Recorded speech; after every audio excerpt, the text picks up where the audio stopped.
Justin and I couldn't believe that we were finally pregnant. I went to every prenatal visit. I stopped smoking, started eating healthier. I wanted our baby to have the best chance at being healthy. We were shocked to learn baby Alex weighed 10 pounds and 3 ounces, and that he had an injury to his shoulder during the delivery. We didn't know what to expect. We were told not to worry because this injury would heal, but it didn't. I still don't understand what went wrong, and I have so many questions that the doctors never answered. I was worried when my OB doctor told me that I had gestational diabetes. I wanted to do everything I could to make sure my baby was okay. So I took my medication and ate healthy, and my doctor said my baby was doing so well. But something happened when I was delivering her. They said I had a difficult delivery, but I just don't understand what went wrong. It's been 4 months now, and my baby still doesn't move her arm normally. I couldn't remember a time I was happier than when I left for the hospital, knowing I would be welcoming my son into this world soon. This would be the birth of our first son. We have 2 girls, and we're excited for our little boy. My doctor told me I would be okay for a vaginal birth, although my last was a C-section. I had a relatively easy pregnancy, but was anxious about the delivery. So during the delivery, I remember my doctor yelling to the other doctor that the baby was stuck. We nearly lost our son. It felt like a lifetime to hear him cry. No one told me what was happening to my baby, and I felt lost and scared. I worry that I did something wrong, and I have trouble sleeping ever since then. I should have had another C-section.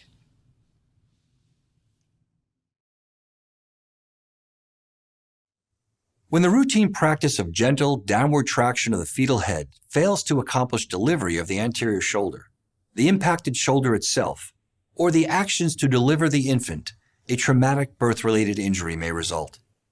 Failure of the shoulder to deliver spontaneously places both the mother and fetus at high risk for permanent injury.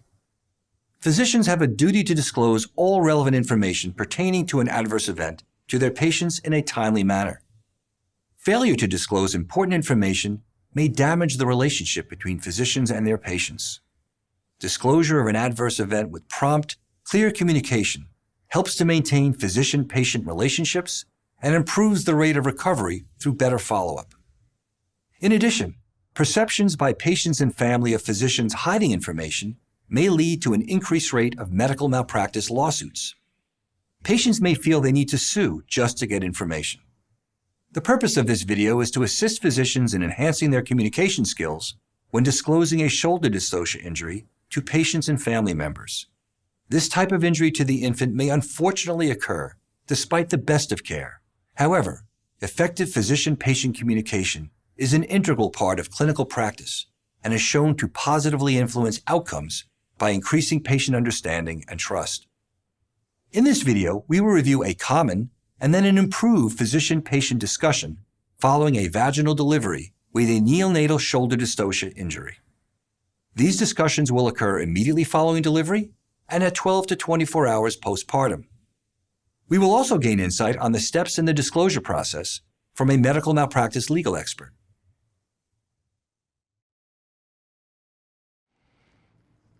Mr. Costa, the pediatricians have taken your baby down to the newborn ICU so she can be monitored closely. The delivery was difficult.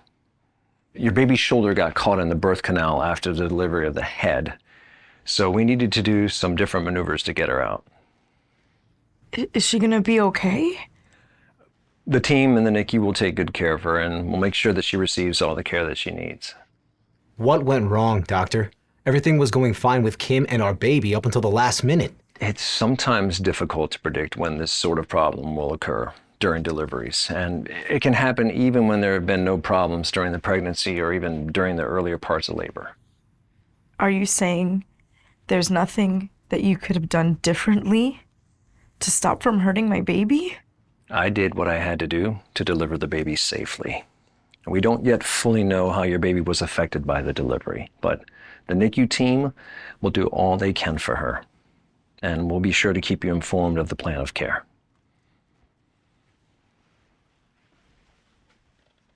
Conversations between providers and patients and their families following an adverse event can be difficult for everyone involved. This is especially true immediately following the event. The preceding conversation represents a good clinician-patient disclosure dialogue in the immediate post-event period for a shoulder dystocia case. The provider briefly and generally describes the difficulty with the delivery, as well as its unavoidable nature, and then moves on to reassure the family regarding what will happen with their baby. Since the prognosis for the infant's injury is still not clear at this time, the provider only offers the information that he has available, specifically that the infant will receive the best care possible. Emphasizing that the family will be kept abreast of the details of the infant's treatment is also essential, as it promotes trust for the medical team and actively engages the family in the infant's care plan.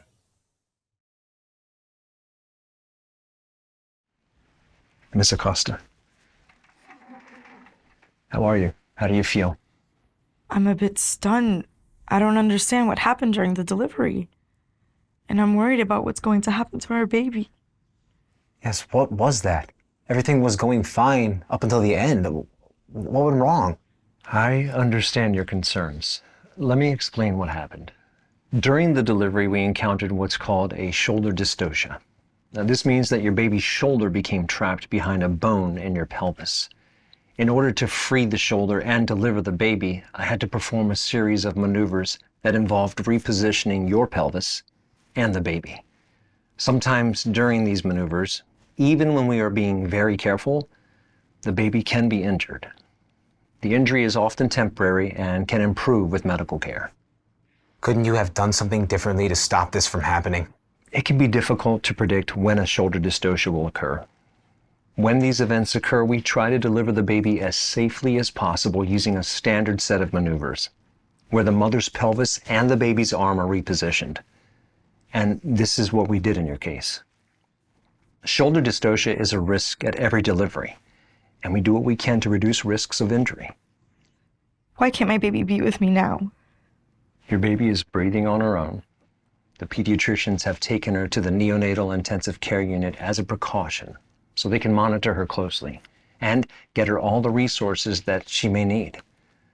While the nurses are getting you ready to see the baby, I am going to visit the baby in the NICU for an update, and I will come back to see you. You should be able to see her a little later. Is she going to be okay? We don't yet know the exact extent of your baby's injury, but we'll let you know more as soon as we do. After the delivery, the baby may not be moving her arm normally, or there may be decreased movement in the arm. The pediatricians will examine your daughter and provide more information regarding your condition and what you can expect. I'm sure that you'll have more questions for me. So I will come to see you tomorrow and we can speak more. And we can go over again what happened and I can try to answer all the questions that you have. Right now, it's important that you get some rest. So I'll see you tomorrow. This immediate post-event disclosure dialogue goes further in expressing provider sympathy for the family's concerns. Starting with a greeting, the provider shows interest in the family's well-being and shows that he understands the parents' worries regarding the prognosis for their baby. The provider explains what happened during the delivery and what will happen next for the infant in slightly greater detail, but still in factual, easily comprehensible terms. He also emphasizes that the family will be kept informed regarding their infant's status and the plans for her care. Hi, Miss Acosta. You are recovering well, so there's no need for the IV anymore. Are you comfortable with the pain management? My pain doesn't matter. My baby girl is in pain and I know it. Miss Acosta, I know that you're concerned. We have a great NICU team. I just saw the baby and she is sleeping comfortably. I don't understand what happened. Why didn't you do a cesarean? She's 10 pounds. The baby was stable on the monitor and the labor was advancing well. There wasn't any indication at the time for a cesarean delivery. Well, now she may never move her arm? Everything went well until the end. I understand this is difficult, but it will get better. I'll get the nurse for your pain medicine, and I'll ask the pediatricians to come speak to you more about the baby. When confronted with a patient in emotional distress, it is important to recognize their feelings and provide comfort and reassurance. These conversations can be painful for the patient to hear and uncomfortable for the provider to participate in. To the patient, non-clinical events like physician-poor communication skills may be considered medical errors and can erode patient trust, engender patient anxiety, and damage the patient-physician relationship. The preceding conversation represents a common clinician-patient disclosure dialogue in the 12 to 24-hour post-event period for a shoulder dystocia delivery. The provider briefly and generally describes the difficulty with the delivery, as well as its unavoidable nature, and then moves on to reassuring the family regarding what will happen with their baby. Since the prognosis regarding the infant's injury is still not clear at this time, the provider offers only the information that he has available, specifically, that the infant will receive the best care possible. Emphasizing that the family will be kept abreast of the details of the infant's treatment is also essential, as it promotes trust for the medical team and actively engages the family in the infant's care plan.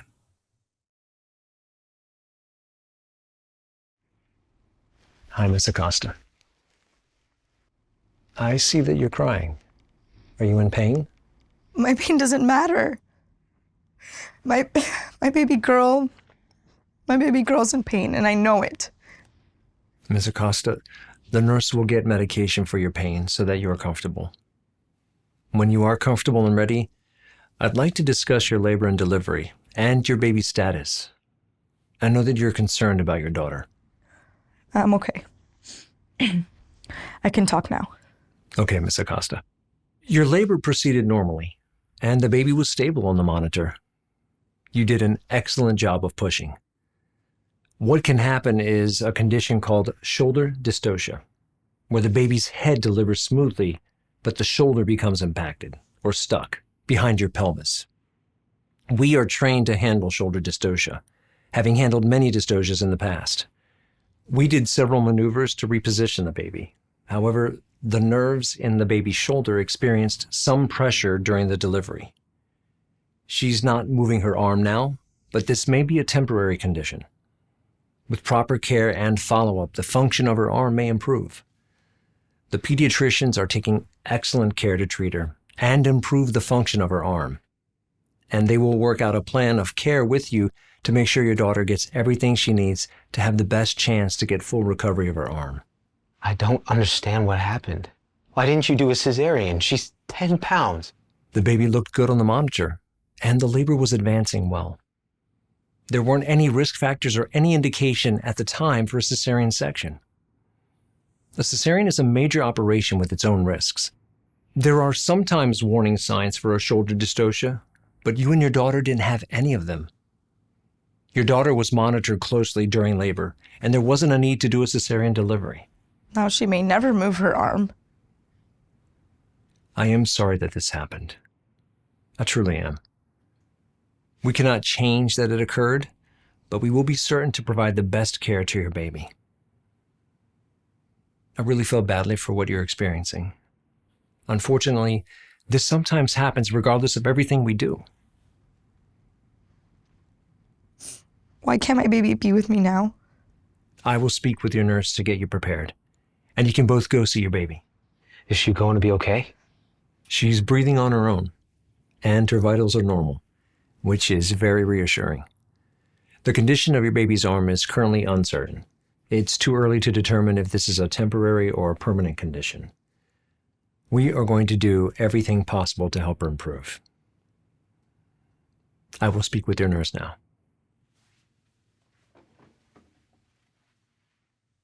This subsequent post-event disclosure dialogue provides an explanation as to why the shoulder dystocia occurred and how the effects to the newborn will be minimized.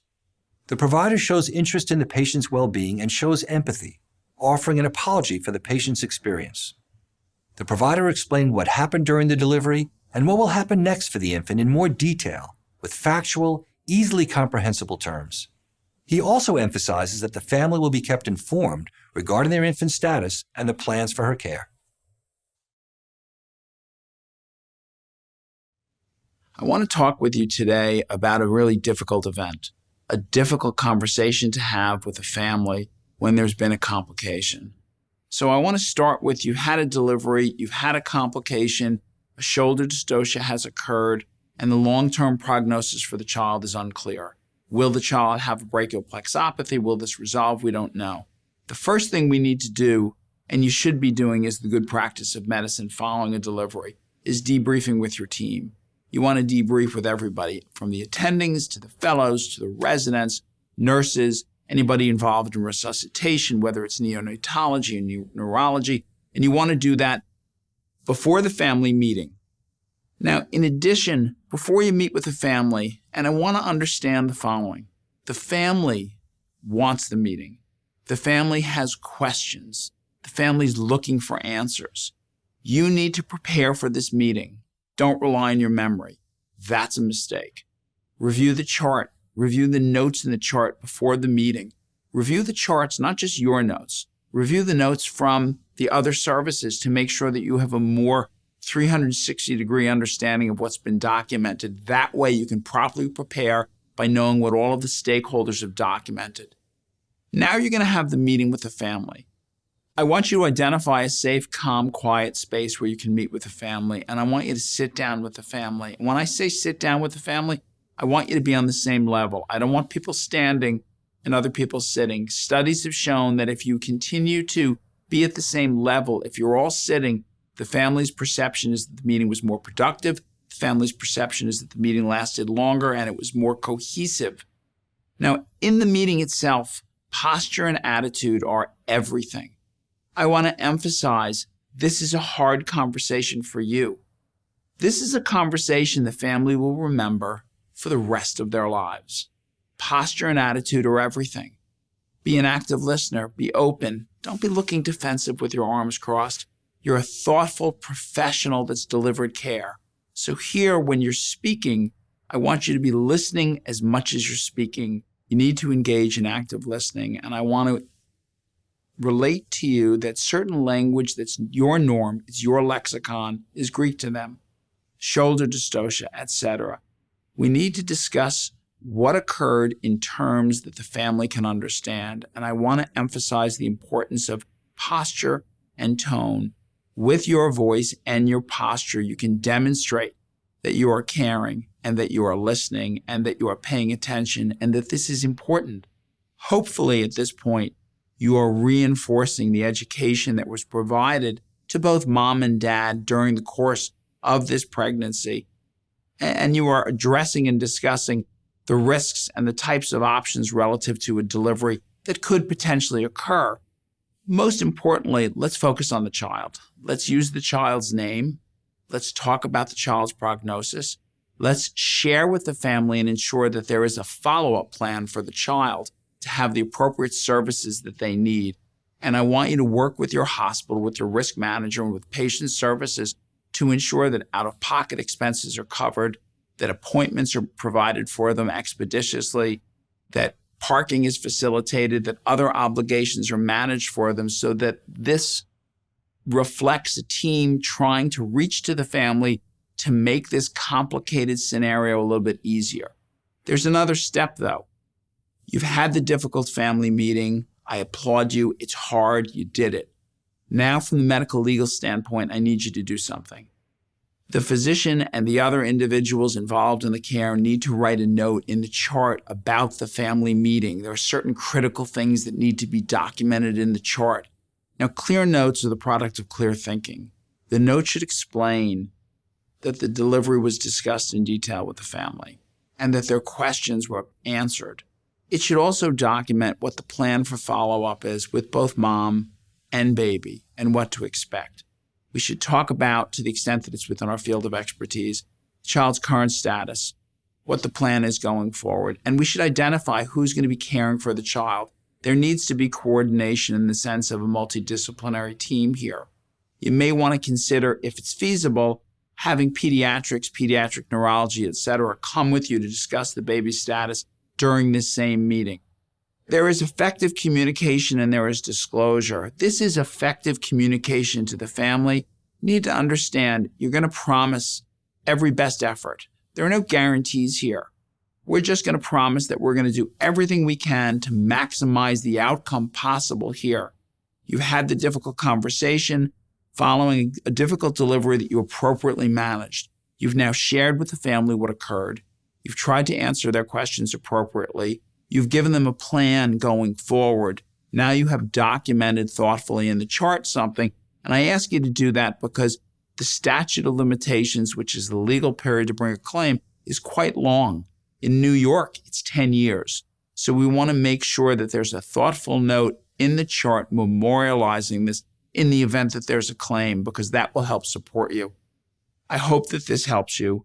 We hope that this helps you navigate these difficult conversations, and I thank you for your time today. We hope this video helps physicians enhance their communication skills when disclosing a shoulder dystocia injury to patients and family members. Effective physician-patient communication is integral to clinical practice.